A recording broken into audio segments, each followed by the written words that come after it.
한 번이라도 이야기를 만들어서 공모전에 제출해본 분들은 아실 거예요. 생각보다 이야기를 만드는 게 쉽지 않구나라는 거. 특히 내 이야기를 기획서에 설명하는 거, 이것도 어떻게 설명해야 될지도 모르겠고 막 구구절절 길어지거나 또 줄이려고 하다가 에라 모르겠다 하고 제출해버리는 경우가 태반이거든요. 로그라인 이론적으로 뭔지는 알아요. 하지만 막상 내 걸 로그라인으로 만들려고 하면은 안 되거든요. 길어지고 어떻게 해야 될지 감이 안 잡힙니다. 줄거리를 압축해서 막 문장으로 만들려다가 이게 뭐가 뭔지 모르겠는 이상한 문장이 탄생을 하죠. 그 이유에 대해서 오늘 이야기를 좀 해보자면요. 첫 번째가 짜맞추기.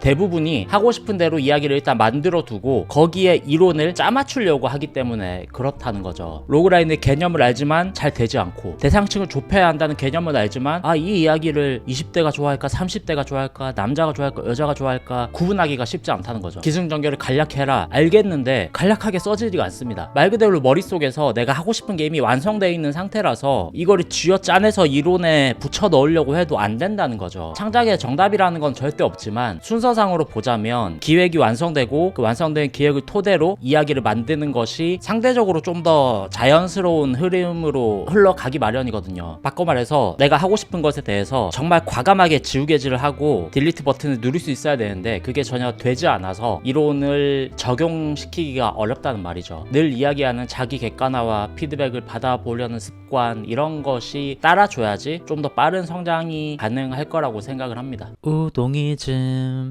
그리고 두 번째는 커뮤니케이션. 작가들이 주로 자기만의 세상에 빠져 있는 경우가 너무 많죠. 골방에 앉아서 혹은 작업실에 앉아서 나만의 세상에 빠져 있을 확률이 아주 큽니다. 실질적으로 의견을 주고받는 소통에 익숙하지 않고 그냥 온라인에 내 의견을 휙 던지고 끝이라거나 나한테 불편한 말을 하는 사람들 의견은 그냥 무시하고 뭐 이런 형태로, 아니면 막 괜히 막 싸움의 형태로 주고받고, 고도화된 커뮤니케이션을 경험해야 하는데 그 경험이 쌓이지가 않는 거죠. 그러다 보니 레벨이 막 늘어나지가 않습니다. 사실 이론을 체화시키는 것도 나와의 커뮤니케이션이거든요. 상대방의 의견을 내가 어떻게 받아들일 것인가, 이성적으로 받아들여야 할 부분 분석하고, 또 조금 감성적으로 생각했을 때 쳐내야 할 영역 구분을 해나가면서 자기 객관화를 하면서 나와의 소통, 상대방과의 소통, 이런 거를 해나가야 하는데 잘 되지 않는다는 거죠. 많이 해보지 않았으니까. 그래서 뭐 대학에서는 팀 작업도 많이 시키고 이런 것이 커뮤니케이션 능력을 어떻게든 만들어주기 위해서 그런 갈등 상황으로 사람들을 일부러 몰아붙이는 거거든요. 그게 정말 중요한 것이기 때문에. 이것과 비슷한 결로 세 번째 이유가 또 똑같이 존재하는데,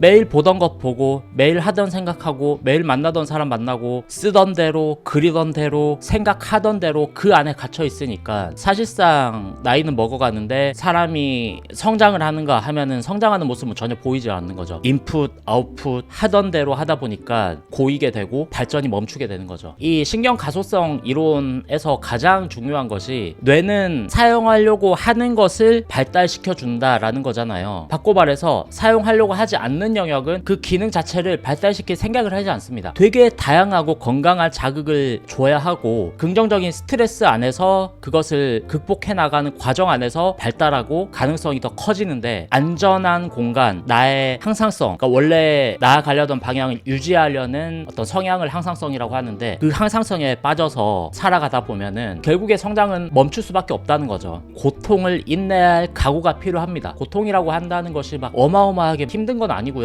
늘 가던 길 말고 다른 길로 가보고 조금이라도 일상 중에 변화를 시도해보고 불편한 사람과도 대화를 하려고 해보고 뭔가 어쨌든 새로운 시도들을 해보라라는 거죠. 뭐 여행도 좋은 수단이 될 수도 있을 테고요. 그리고 또 반드시 뒤따라야 하는 것이, 어느 순간 이상이 되면은 사실 생각을 멈춰야 할 때도 생깁니다. 너무 고민이 많아서 막 수정하거나 아니면 시작조차 못하는 사람들이 태반인데, 사실은 아무 생각 없이 그냥 묵묵히 꾸준히 만들어가는 사람들이 사실 제일 빨리 실력이 늘기도 하죠. 그래서 아웃풋은 무식하게 꾸준하고 묵묵하게 해야 되고 인풋은 정말 다양하게 해야 된다라고 요약을 할 수 있을 것 같습니다. 너무 뻔한 이야기이지만 이 뻔한 것을 하지 않는 사람들이 90% 이상이거든요. 아무리 좋은 이론을 공부해와서 공유를 해도 내 것이 되지 않는 이론이 무슨 소용이 있겠습니까? 그렇죠? 그런 의미에서 오늘 영상을 만들어 봤고요. 효율적이고 효과적이고 재미있는 창작 되시기를 기원하겠습니다. 감사합니다.